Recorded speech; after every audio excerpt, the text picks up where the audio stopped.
Hurricane Sandy is slashing its way across the Bahamas right now.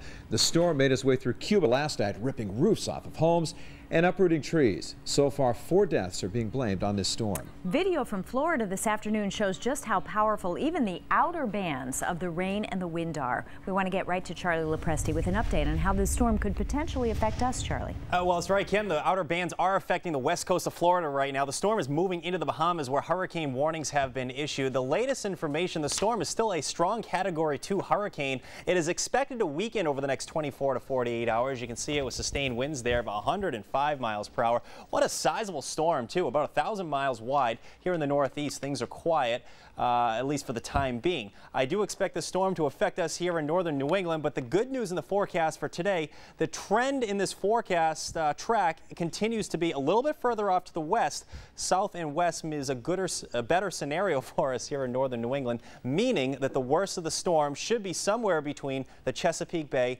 and Long Island. So the worst of the storm should be moving inland to our south. Here in northern New England, I still expect a big impact around here. What do I mean by that? Coastal flooding is a definite real possibility. That with the high tides Monday and Tuesday, they're already running astronomically high. I still think we're going to see tropical storm force wind gusts during that period as well. That means we're going to see power outages and flooding, not only coastal but inland flooding with all the rainfall. That's just one scenario. This storm track continues to shift just a little bit. If it shifts a little further off to the north, we could be talking about an entirely different situation, and I'll outline a few of those scenarios coming up in our main weather segment in just a few minutes. All right, sounds good, Charlie. Thanks. We'll be watching the storm extremely closely, obviously, over the next few days. That's right. Mainers up and down the coast of Maine are already preparing for the worst. News 13's Kate Barker joins us live in Yarmouth with details. Kate? Jeff and Kim, we traveled up and down the coast of Maine today, and this storm is what everyone is talking about. We're live in Yarmouth tonight, and as you can see, it is a beautiful night on the water here this evening. The water is calm, but that will change by early next week, and Mainers will spend the next 72 hours preparing for what could be a very serious storm. Today, the water is calm and the sun is out. Oh my God, it is gorgeous today. It's just absolutely beautiful. But a storm is brewing. Hurricane Sandy is still 1,500 miles to our south. It's already making for a busy day at Yankee Marina in Yarmouth. Once it's here, it's too late. The staff here is busy hauling boats out of the water and adding anchors to their docks to prevent any damage. We'll have people on call and here 24 hours a day if needed. That's kind of the way we do it. Down the coast a bit, people in Camp Ellis and Ferry Beach and Saco are thinking about the storm. Who's to say what the outcome is going to be or how bad it's going to be? We can just prepare, and that's all we can do. So, emergency crews are asking fishermen and lobstermen to watch the forecast, and they're asking them not to take any chances on the water next week. Most of the guys that are here now are lobstermen and fishermen that are used to the storms. You know, they're used to seeing storms. And some of these guys go out in some pretty heavy weather. Central Maine Power is on high alert. For us, the key questions will be how much rain do we get and how much wind. CMP is already holding storm meetings so they can be prepared as best they can. But they warn customers to have flashlights ready just in case.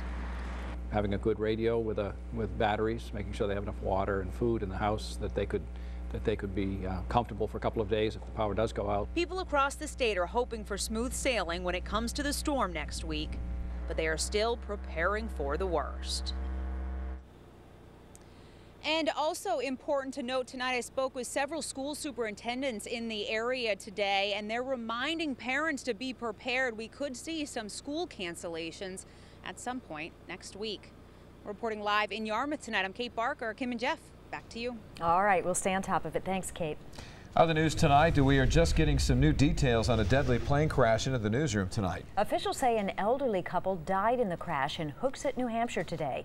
After striking a pole, the plane, which you can see covered by a blue tarp in this aerial video, came to rest in a breakdown lane. Yeah, just minutes ago, police identified the victims as HERMAN and DORIS HASSINGER, both 83 years old. I-93 in that area was closed for hours this afternoon, but it is back open tonight. Investigators continue combing through the scene of a fire in Old Orchard Beach. And when firefighters arrived on the scene 2 days ago, they found the woman who owned the home dead. Well, tonight officials are still piecing together how she died. Marissa BODNAR continues our coverage tonight. She joins us now live in Old Orchard Beach with more. Marissa? That's right, and now after 6 o'clock on day 2, investigators are still here. We're seeing police coming in and out of that house here on Wesley Avenue. Meanwhile, family and neighbors of Patricia Noel are asking a lot of questions tonight, like what happened here on Tuesday? Was it an accident? State police are still tight-lipped on this investigation. Noel's daughter says she's being kept in the dark, too. The 62-year-old, known to many as Pat, worked at Maine Medical Center. On Tuesday, fire crews were called to the home. Authorities say she shared with her son and grandson when a neighbor reported smoke. Firefighters battled flames on a first-floor bedroom before finding Noel's body inside. State police detectives joined the fire marshal's office in this investigation on Wednesday, but will not say why. Noel's son, Reggie Poulin, tells our media partners at the Portland Press-Herald that police took his cell phone and his 23-year-old son's car without saying anything about the investigation. And state police tell us the medical examiner has Noel's body. They began an autopsy yesterday, but they say there will not be any results on that today. Live in Old Orchard Beach, Marissa Bodnar, News 13. Kim, I'll send it back to you in the studio. All right. Thank you so much, Marissa. And while investigators continue to search for answers in that fire, a cat that was badly injured in that incident is now recovering. This black cat was rescued from the home the night of the fire. The feline is not out of the woods yet medically, but is said to be recovering at a local animal hospital. Well, to our Vote 2012 coverage tonight, a group of Catholics is coming together in support of same-sex marriage. Catholics for Marriage Equality says it is placing ads in 3 Maine newspapers this Sunday, urging residents to vote in favor of same-sex marriage. More than 100 Catholics are attaching their names to the ad in support of gay marriage against the teachings of the church. Today, both sides are speaking out on the issue. When you look at the arguments that are trotted out with the support of the hierarchy of the church, that somehow same-sex people can't be good parents or that schools are going to be compromised by it, you can't square the two. You'd like to be able to reconcile them, but you cannot be in absolute lockstep with everything the officialdom says. I don't think it's morally acceptable. Catholics around the world believe that marriage is one man and one woman open to new life. It's for the benefit of the spouses individually, but it's also for the benefit of the children and therefore the next generation and our society at large. Well, Catholics for Marriage Equality says they are not speaking on behalf of the church. The group plans to place the ads in 3 Maine newspapers on Sunday, urging Mainers to vote in favor of same-sex marriage. Mainer Ralph Johnston celebrates his 92nd birthday tomorrow. Who is Ralph Johnston? Just a guy out to prove that you're never too old to run for office. At nearly 92, long after raising his 7 children, Democrat Ralph Johnston is running for state representative for House District 110 in Windham and Gray. Johnston says he wants to bring Maine values back to the State House and get the economy moving again. His Republican opponent, 65-year-old Tom Tyler, is a former state representative and businessman who also wants to get the economy moving again and wants to reduce the size of state government. I like Ralph. Personally, I like the gentleman. I just don't think he's prepared for what it takes. It's a lot more work up there than people think. Well, it isn't very strenuous physically. I can argue their points as well as the younger ones can, and I have a little more experience. If Ralph Johnston is elected, he'd be the oldest person in Maine to ever hold office. A reminder, the election is Tuesday, November 6th. Now, your Weather Authority forecast with Charlie DePresti.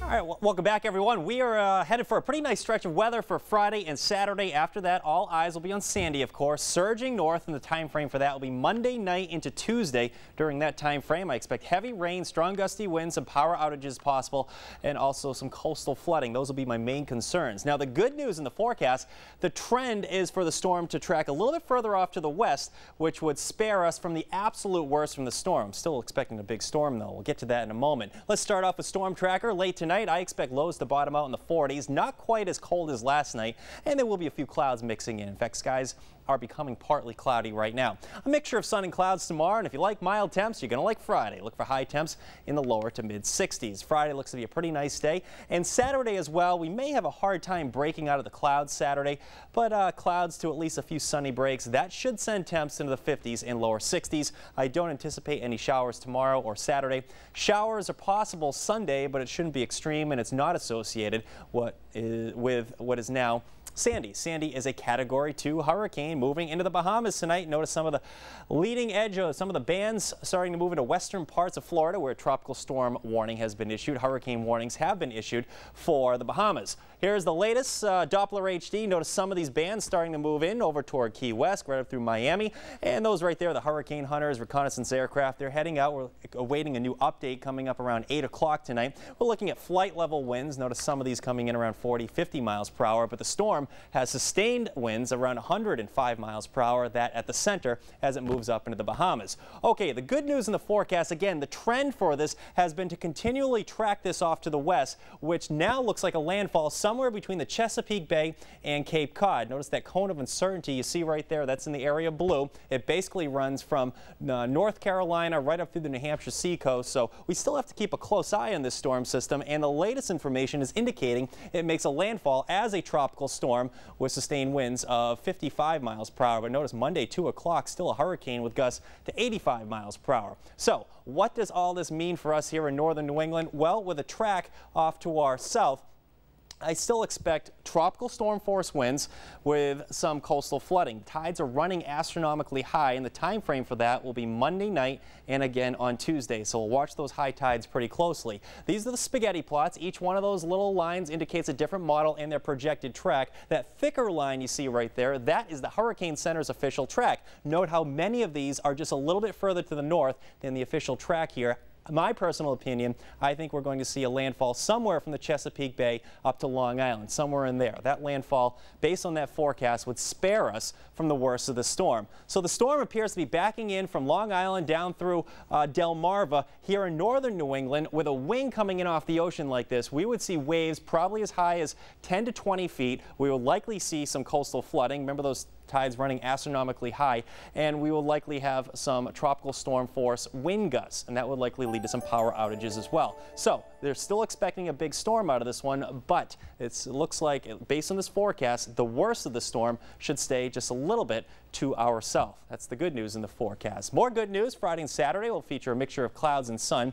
Not quite as bright as today, but not bad still. Temps will be mild, running in the 60s. Some inland towns will be a little bit warmer. There's the chance for a shower, a chance for some drizzle on Sunday, but nothing extreme. Strongest winds and heaviest rain will be Monday night, Tuesday, and potentially may last into Wednesday morning as this storm system winds down here. But I don't want folks to think that we're out of the woods yet just because we're expecting a landfall to our south here.